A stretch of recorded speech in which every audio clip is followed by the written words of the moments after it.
चलना तो सीधी पकड़ हमारे તમે બે જણ ઓછા પડતા હતા તો આ હોય ત્રીજું આવ્યું હે જેને બી યુદ્ધ લડવું હોય કોન્ટેક્ટ કરો ક્ષત્રિયને એ બી ઊંધી તલવાર પકડશે.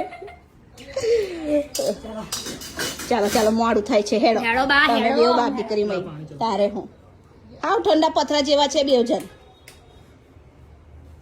મય જવાન ટાઈમ પર બધું આવશે પાણી બોની પીવાનું એક જ ગોદમે હવા કાન એક જ ગોદમ મમ્મી હવા નીકળી જશે. લાવ મને થોડું પાણી આલો આખું બેગ હું કહું ઉચકીલો છો બકો ખાલી બેગ નહીં, ખાલી પાણી હા. બોટલ. તો કેવી રીતે લઈ લેશો પાણીની બોટલ આપણે એક્ટિવા લઈને જઈએ છે હા એક્ટિવા લઈને જઈએ મેં એક્ટિવા પર તો નહીં ફાવતું તો ઇન્જનને લાવીને તને અલી ના લી યાર બહુ ગરમ પાણી છે લા અલી પેલાને ફોન કરીને